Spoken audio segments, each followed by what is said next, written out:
E o nosso entrevistado de hoje respira arte e cultura há muito tempo. Ele começou como artista, depois foi para o mundo dos bastidores. Hoje ele responde pela Secretaria de Cultura e Economia Criativa do Estado do Amazonas. A nossa conversa é com Marcos Apolo Muniz. Então, o início está muito claro, foi dentro do mundo artístico. Como é que foi realmente saber que queria viver da arte, viver no meio da cultura? Bem, Dilene, quero agradecer a oportunidade de estar com você aqui agora, mandar um abraço a todos que estão nos acompanhando, todos os espectadores que nos acompanham a partir desse momento.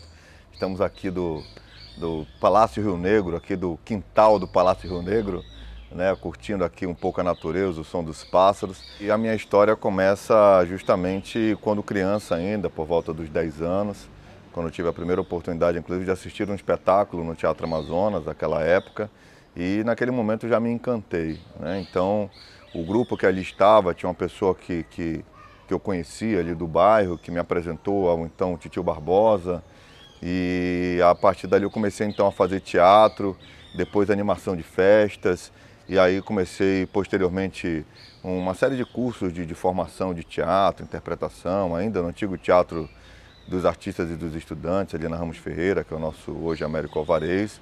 E a minha história seguiu nesse sentido, até eu chegar ali na década de 90, já não como espectador ou como artista, mas já como técnico do Teatro Amazonas. Tive a oportunidade de ser gerente de cenotécnico. Posteriormente a gente montou a Central Técnica de Produção, fiquei na secretaria até 2012, e depois abri a minha empresa de produção de eventos, dando consultorias e tal, nessa área que eu acabei me formando na prática, né?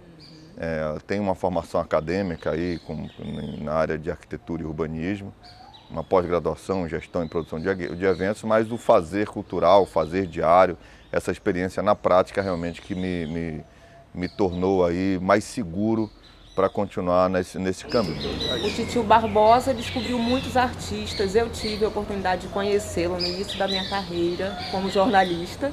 Uhum. Ele sempre ia almoçar na Fundação Regia Amazônica, lá na Carvalho Leal. Carvalho Leal, e cada almoço com ele era conhecer parte da história, né? Uhum. E ele também foi muito importante na televisão, no teatro. Então realmente foi um início interessante. Mas você falou sobre a parte da produção de alguns eventos. Uhum. Esses eventos seriam os grandes festivais. Eu lembro que quando o Festival de Óperas começou, não tinha ainda mão de obra especializada aqui em Manaus. Certamente. A gente, na verdade, no início da carreira, no teatro amador, a gente, além de atuar, a gente tinha que já fazer cenário, fazer a luz, fazer o som. Nós nos dividíamos ali entre o fazer artístico e o fazer técnico. Isso já me deu uma experiência e me aproximou muito desse universo do backstage, né? Até o momento realmente de entrar no teatro, e no Teatro Amazonas, no caso, né? Eu atuava aí nos eventos, nos espetáculos, e ali naquele momento eu vivi um outro, porque o Teatro Amazonas é uma referência mundial e tem técnicos assim que são também grandes professores. O palco do Teatro Amazonas é uma grande escola. E quando tive a oportunidade então de integrar no primeiro momento essa equipe e depois vir a chefiar, coordenar com esses profissionais, isso me deu uma nova perspectiva. O Festival de Ópera realmente foi um grande transformador do mercado técnico no estado do Amazonas, formou muita gente, mudou a forma de se realizar eventos. Isso inclusive impacta muita coisa que as pessoas nem sabem, mas que saiu dali. A gente começou então a distribuir profissionais para outros mercados, como show business, né, os eventos sociais, enfim. E realmente isso me deu aí uma experiência extraordinária, a criação da Central Técnica de Produção, o contato com profissionais de vários lugares do mundo. Então isso foi muito importante para a minha formação técnica, minha formação inclusive artística também. Eu lembro bem, e a memória que eu tenho assim de ver a coxia do teatro era sempre você e sua equipe ali na correria, montando a estrutura, porque eu já tive a oportunidade de acompanhar alguns festivais e isso me marca muito, principalmente nos ensaios técnicos, porque nos ensaios técnicos a gente percebe um pouco, porque tem as marcações. Sim, e o que é interessante é que é um espetáculo à parte, o movimento da equipe técnica na coxia, nos bastidores, é um espetáculo à parte. É um trabalho que começa muito antes, ele ocorre em paralelo à cena que está acontecendo e quando acaba a gente continua trabalhando. E assim, a gente tem tem uma dinâmica aqui muito diferente de produções que acontecem em outros estados. Já tive a oportunidade de acompanhar algumas, não só no Brasil, mas também no exterior. E isso é do amazonense realmente, né? A forma de fazer do amazonense, ela se difere de outras. Então, hoje eu vejo muito bem, assim, eu não vejo o palco de frente, eu vejo o palco de cima. Então você tem um quadrado onde a cena está acontecendo e a visão das pessoas é limitada às cortinas pretas, que a gente chama de bambolinas, rotundas, pernas, né, as coxias. E atrás de tudo isso tem uma multidão de pessoas, de cenotécnicos, maquinistas, iluminadores, técnicos de som, camareiras, que estão ali contra regras, se movimentando para que aquele momento que você aprecia aqui da plateia seja realmente perfeito. E essa história toda, essa trajetória, ela deve trazer um olhar diferenciado, né? Porque eu acredito que assumir uma secretaria com grandes desafios, como é a Secretaria de Cultura e Economia Criativa, né, você precisa conhecer os bastidores, conhecer toda a parte interna desse mecanismo. Ajuda no seu dia a dia enquanto secretário? Não tenha dúvida, porque justamente o poder público, ele tem uma burocracia necessária, né, porque faz parte, digamos assim, da nossa rotina e algo até que eu, de uma certa forma, a cada dia eu aprendo um pouco mais nesse sentido. E esse conhecimento, eu acredito que ele agrega ao meu trabalho, à minha rotina, a sensibilidade, o entendimento do outro, o entendimento daquele pedido, o entendimento da necessidade de nós fazermos algo que seja sim voltado ao cidadão, mas compreendendo que a valorização do artista, a valorização do fazedor e da fazedora de cultura implicará num resultado muito mais positivo para o cidadão, para o espectador que vai ali prestigiar aquela atividade cultural. E a gente agora passa a entender esse sentido, inclusive, da economia criativa dentro desse processo.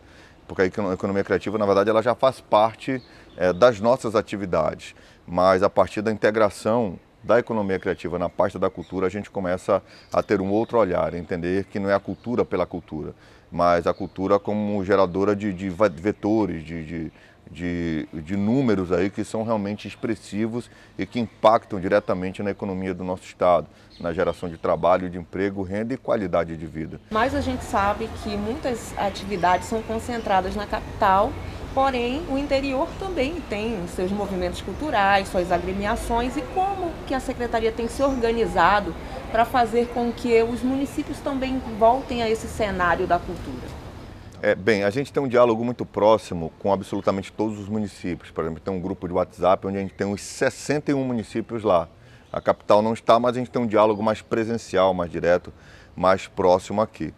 E assim, a gente, desde o primeiro momento, assim, na verdade, durante toda a nossa gestão, a gente fez uma série de iniciativas, implementou uma série de ações para alcançar os municípios. Mais de 40 municípios já foram alcançados com alguma iniciativa da cultura por parte do Estado. Então, a partir do momento da pandemia, a gente começou um conjunto de reuniões com eles para que a gente pudesse ver, uma vez que a gente ficamos limitados nessa nossa possibilidade de termos uma atuação presencial e direta a partir da capital. Mas o Liceu agiu nos interiores através do envio de oficinas, de cursos, palestras, inclusive com ações que foram distribuídas via WhatsApp em municípios onde você não consegue acompanhar uma aula, uma oficina online, a gente enviava esse conteúdo via WhatsApp. Nós realizamos recentemente a segunda edição da nossa expedição cultural, onde a gente fez Benjamin Constant, Tabatinga, Atalaia do Norte. Então, esses lugares já nos receberam recentemente. A própria Lei Aldir Blanc, a gente está dando todo o suporte técnico para que os municípios possam ter acesso ao recurso. Dos 39 municípios que não solicitaram esse recurso ou que não tiveram o recurso liberado, esse recurso está sendo revestido para a Secretaria de Cultura e nós vamos lançar um edital voltado para o interior. Então, realmente, tudo isso faz com que a gente permita essa potencialização dessas atividades culturais. Todos os secretários municipais de cultura ou coordenador de cultura têm o meu contato pessoal e, com isso, a gente consegue manter essa proximidade. Entender todo o ecossistema que é a cultura e a economia criativa em nosso estado foi possível com a pandemia. Quando você se viu ali diante, né, daquele momento, era preciso tomar alguma medida. E ficou muito claro que a cultura não seriam só os eventos, mas seria realmente tudo que estava envolvido, e pessoas, famílias que dependiam dessa pasta, dessas atividades que foram suspensas. E a gente sabe também que foi uma das áreas mais prejudicadas. Foi um grande desafio, assim, posso dizer que um momento de transformação, de descobrimento, porque a pandemia estava distante, não se sabia ao certo como isso chegaria aqui. E eu falo assim que nós fomos às duas pontas de extremo, a dois extremos em 4 dias. Numa sexta-feira nós estávamos com 2 festivais marcados, pessoas contratadas, técnicos trabalhando e já todo um planejamento do ano devidamente organizado. E aí daí a 4 dias começou a cair a agenda, cancelar eventos, fechar o teatro, fechar espaços públicos. Isso para a gente no primeiro momento foi muito impactante, foi muito assustador. E aí a gente buscou caminhos, a gente passou algumas semanas entendendo como é que isso poderia ser conduzido e começamos a nos redescobrir. Nós migramos boa parte das atividades da Secretaria para as plataformas digitais, isso já foi uma transformação, tipo visitas 360 graus, visitas virtuais, agenda virtual, os corpos artísticos se apresentando. Lançamos um edital chamado Fica na Rede Maninho, que tinha ali uma ambiguidade no nome, né? Então a gente começou a gerar conteúdo compreendendo que as pessoas estavam ficando sem viagens, sem shopping, sem praça, mas sem cultura a pessoa não fica. Então a gente começou a fazer todo esse trabalho. Em paralelo a gente fez também um trabalho mais social, apesar de não ser nossa expertise, mas a gente uniu esforços com outras secretarias, nos permitiu disponibilizar rancho para as pessoas, montamos uma central de atendimento, inclusive com atendimento psicossocial. Então realmente foi um momento para a gente transformador. E lá na frente, a eficiência como o governo estava conduzindo as questões voltadas à pandemia, nos permitiu sermos o primeiro estado a retomar algumas atividades culturais. O primeiro teatro do país a abrir, o primeiro a receber visita. Nós começamos então a ser referência aí, sendo capa de jornais pelo Brasil afora, com estados ligando para a gente para enxergar o nosso protocolo, entender o que é o nosso protocolo. Então realmente foi um desafio que para a gente valeu a pena pelo fato de a gente ter conseguido, mesmo com o mínimo, fazer algo. Mas a gente sabe também que nós tivemos um incentivo federal que veio trazer um novo gás, que é a Lei Aldir Blanc, né? Como é que está sendo essa administração desse recurso aqui? Saiu o edital, mas são algumas linhas de atuação, né? De acordo com os públicos dentro da grande área. Como que o Estado tomou frente disso tudo? Bem, Edilene, assim, a gente foi uma construção, né? Primeiro que a Lei Aldir Blanc, ela foi uma construção dentro do Fórum Nacional de Secretários, Dirigentes de Cultura Nacional. A gente conseguiu descobrir ali um recurso perdido ali no Fundo Nacional de Cultura, e isso agregou-se a isso um valor realmente do tesouro, do orçamento desse ano. E aí depois de toda uma articulação com os deputados federais, com os senadores, chegamos então ao momento que nós vivemos hoje. O governo do estado está operando o inciso 1º, que é o auxílio emergencial, que inclusive a gente já pagou aí muita gente, e o inciso 3º, que são os editais. O Estado recebeu 38 milhões, 140 e poucos mil reais, e agora nós já estamos recebendo a reversão, que são os recursos de 39 municípios do Amazonas que não conseguiram se inscrever, solicitar os seus recursos. E aí isso vai se transformar realmente num edital. Foi um grande desafio, porque nós estamos executando isso com prazos realmente pequenos e administrando situações muito diferentes de tudo que foi feito, como o Estado lançar um edital ao mesmo tempo que o município. 2 editais que precisam se conversar de uma certa forma para você não ter concentração de recursos, sombreamento, uma série de questões técnicas.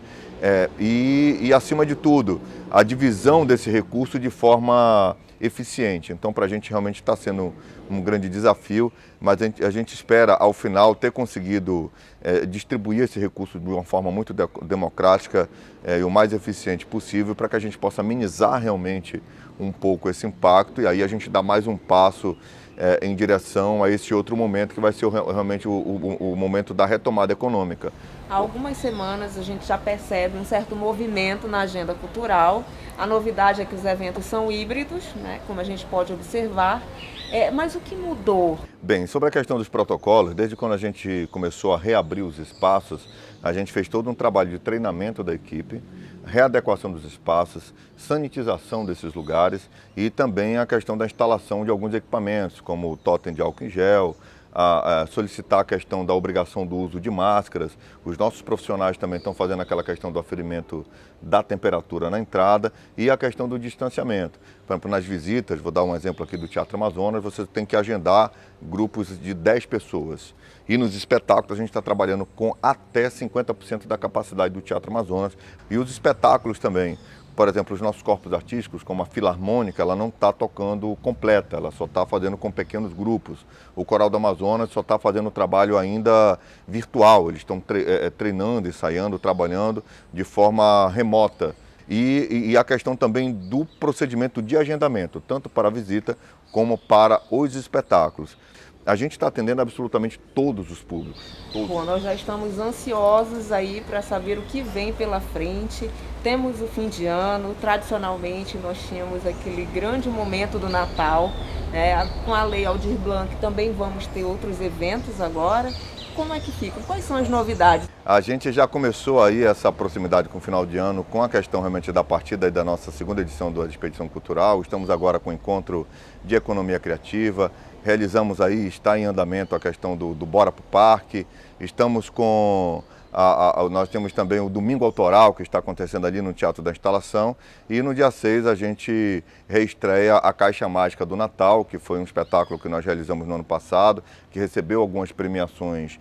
E aí, a partir daí, a gente vai para o ano que vem, onde a gente realmente já tem um planejamento todo organizado, mas que dependerá aí de uma série de situações. Como ficará a questão da pandemia. Eu tive uma reunião com os presidentes das escolas de samba, que está se entendendo como ficará esse novo calendário do próximo ano, entender aí a partir de que momento a gente poderá pensar realmente os grandes eventos. Parintins já tem sua data marcada, a gente tem o FECANE, Festival Folclórico do Amazonas, quer dizer, já está tudo de uma certa forma planejado, assim como também os eventos que são da nossa gestão, essa questão das atividades no interior, das oficinas, dos cursos, das exposições, tudo isso já está planejado, mas é muito precoce e arriscado a gente falar em datas e momentos por conta dessa questão realmente, porque a gente vai depender. Agora o que é importante saber é parar nós não vamos. Muito obrigada pela entrevista, secretário Marcos Apolo Muniz. Bom, pauta para mim, para o portal Edilene Mafra, não vai faltar. Não vai faltar, eu lhe asseguro. Fico feliz porque eu me coloco também no lugar dos artistas, porque eu imagino o quanto eles não estão sofrendo pela distância do público. Certamente, eu quero agradecer aqui a oportunidade. Todos nós somos conhecedores e temos essa certeza de que nós temos uma cultura diferenciada, uma cultura forte, uma cultura que é resistência acima de tudo, está resistindo aí a todo esse momento. Isso tudo só tem nos ensinado e nos aproximado cada vez mais. Então, muito obrigado a todos que nos acompanharam. Todos os espaços da Secretaria estão de portas abertas, nós aqui estamos aqui abertos aí para receber a todos e espero que a gente possa se encontrar pessoalmente em breve. E eu conversei hoje com Marcos Apolo Muniz, secretário de Cultura e Economia Criativa do Estado do Amazonas. E todas essas informações você vai estar acompanhando aí no final desse ano e no ano que vem, porque, como ele disse, a cultura não pode parar, a cultura não parou. Então continua conectado aí, sintonizado também com a gente no portal Edilene Mafra. Você encontra outras informações sobre atividades e ações culturais nos canais da Secretaria de Cultura e Economia Criativa.